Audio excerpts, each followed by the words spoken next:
In this video on my series on how to make a VR shooting range in Horizon Worlds, we are going to actually learn how to script our blaster to launch projectiles. Now, if you missed the other two episodes where we designed our blaster, you can check that out in the playlist right up here. Stick around.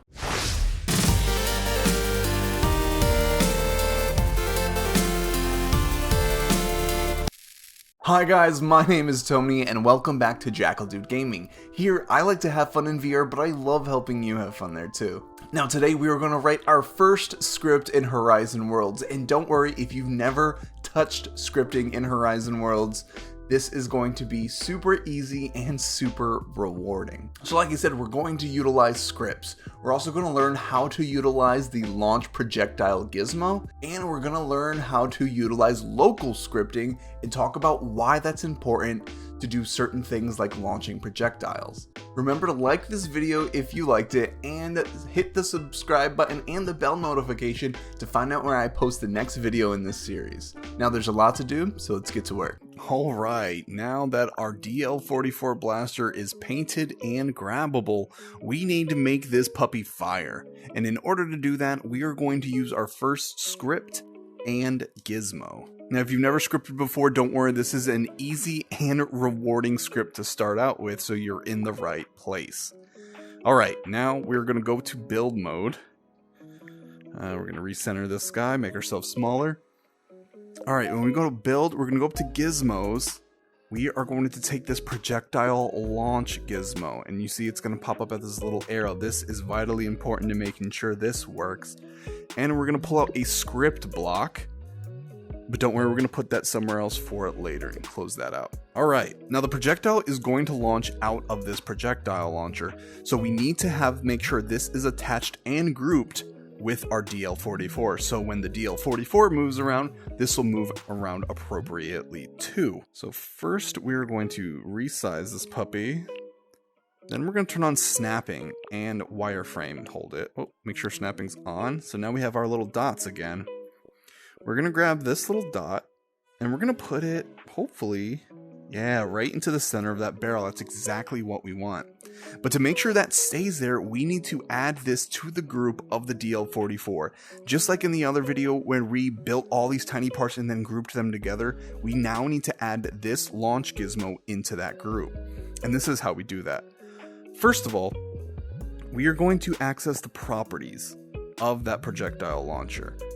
Mostly because we're going to need it later. If you forget to do this right now, that's okay, but you can do this again, accessing this panel after we've gotten into the group.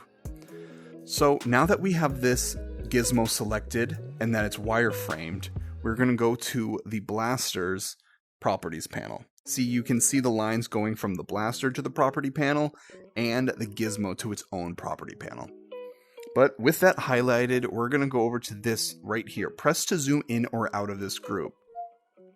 When we press that, you can see the world got darker, and now it's so we can only focus on this group. We can't touch anything else, the spawn point, the script block, nothing. We can only activate and touch stuff within this group.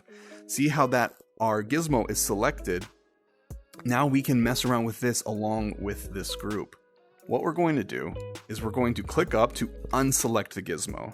Now it is unselected and officially a part of this group.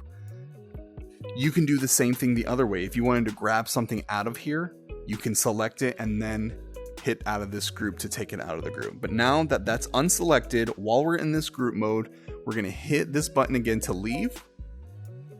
Now this should be all one item again.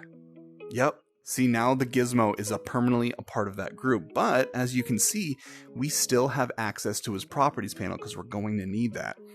Like I said before, if you forgot to do this, if you got to access the property panel of the gizmo, all you would have to do is go back into the group mode and then click on it to get its properties panel again. Now that that's all ready and set up, let's play around with the properties panel of the launcher. Now, because we made it pretty small, the scale is going to go to 0.1. We're probably going to want to leave it that way, and I suggest leaving it at 0.1 if you're planning to have your launcher launch projectiles from like a small arms, like a pistol or something. Projectile color. This is basically RGB, red, green, blue. And most blaster bolts in Star Wars are red. So we're actually going to take over here. We're going to change this to a 0. We'll change this to a 0. And leave red, the first spot, at 1. Just to make this really red. If you wanted to, you could pump this up to like 0.2 or 0.3 to give it an orangey reddish. But we're just going to make it super red right now. We're going to set gravity to 0. Because we just want it to shoot on forever, like a blaster bolt. But if you wanted to make this some sort of like grenade launcher and have a little lob to it, you could add some gravity here. And then projectile speed is going to be obviously how fast it shoots. We want this to be pretty quick, so let's set this to 50. Because I think it's fun. Alright, now that's pretty much all ready to shoot the way we want to.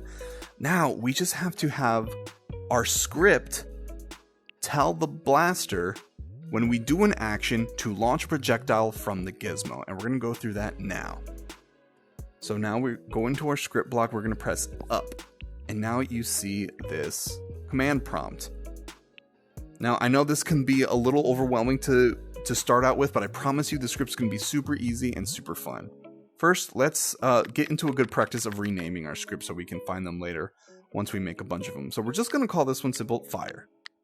This is the script to fire off our blaster. When world is started, we don't need that, so we're going to grab that pill, and then we're going to just press down to delete it. When we're making scripts onto objects, we want the script to realize there's an event going on and to do something because of that event. So we're going to start here at this Events tab. What we want is something to happen when we pull the trigger on our controller while grabbing that object. So luckily, there is an event just for that. We're going to go down to controller events. So we're going to take this when index trigger is pressed. And what it actually means, once you pull that over to the command prompt, it tells you a little more in depthly. When index trigger is pressed while grabbed by player. What's being grabbed by player? It's going to be the DL44 because this script is going to be attached to that. So when any player is grabbing this object and presses the index trigger, something's going to happen. Now let's define what that something is.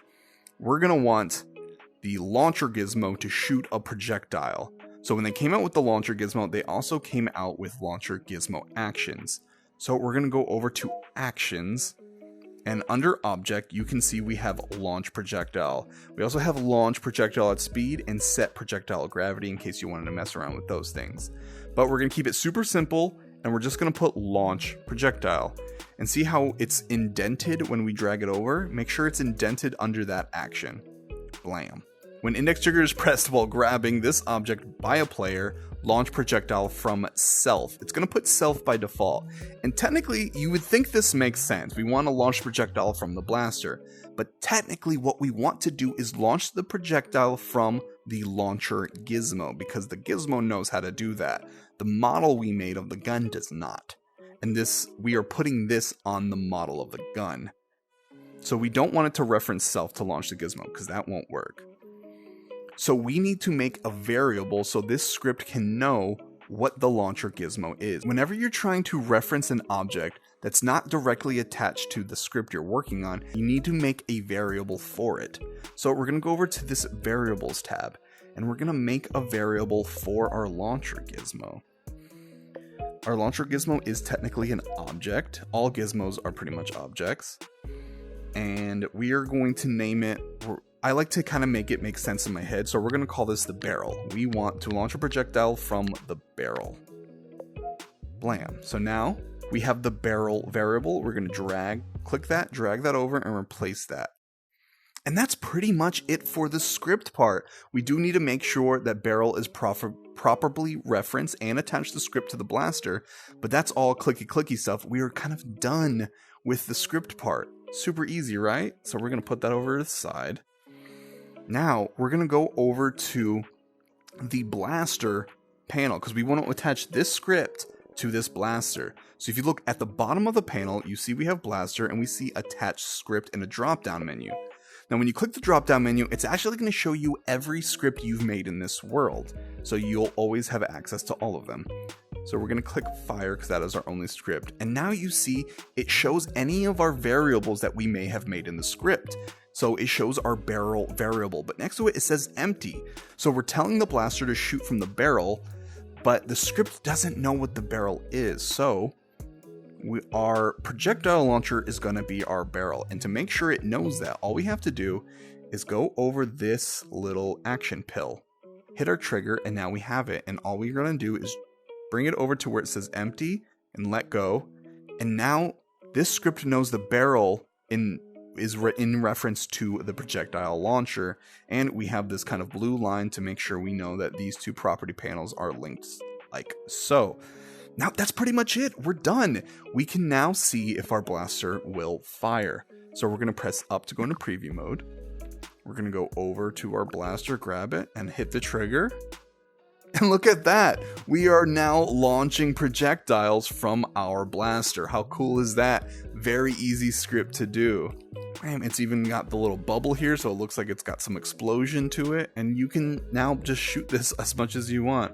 I meant to switch this grab anchor. But there is one thing I want to bring attention, is when you're playing with blasters and projectiles, there is sometimes some latency. So for instance, like this looks fine, but what if I start strafing and shooting?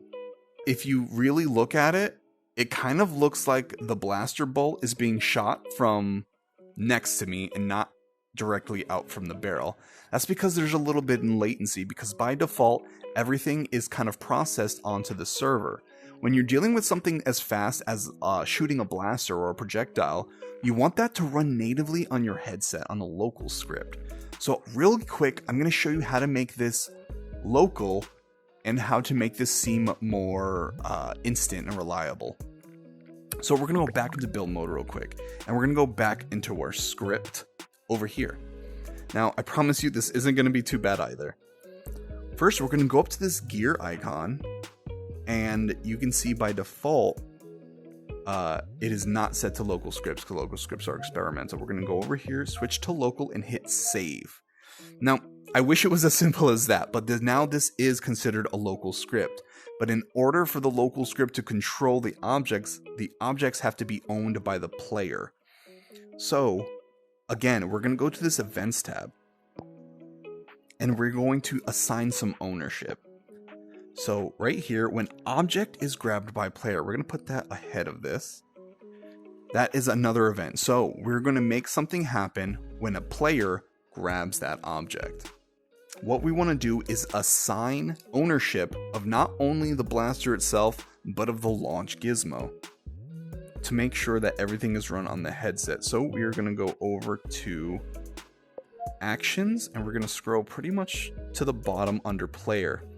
And here you see we have something called transfer ownership of object to player. That's what we need to do with our objects to make sure they can be run locally on your headset. We're going to put 2 of these. Transfer ownership of blank to player.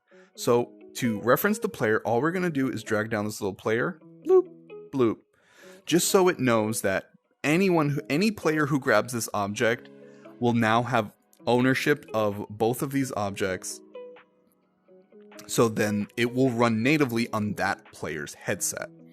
Now, what objects do we want? We want the blaster, so because this script is going onto the blaster itself, we can just put the self pill.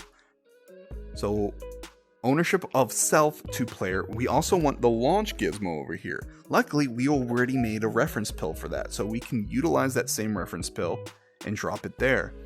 Now, when the object is grabbed, we will transfer the ownership of both the blaster and the projectile launcher to the player on this local script. Now, let's hit up and go back into it. Let's grab our thing. And look how much faster that is. I don't know if you can tell in the video, but it really is more responsive. That's what you want when you are playing around with kind of these projectile weapons. And just like that, you've made your first projectile object in Horizon Worlds. This is just the first step of you making your own VR shooting range in Horizon World. Next time, we'll actually start building the shooting range and the targets you'll be firing at. And maybe we'll even go in and start giving this thing some sound effects, some visual effects, and maybe make it so you can't just spam. But thanks a lot for watching, guys. If you have any questions, please let me know in the comments below. Feel free to rewind this video if you got stuck somewhere, and I will catch you next time.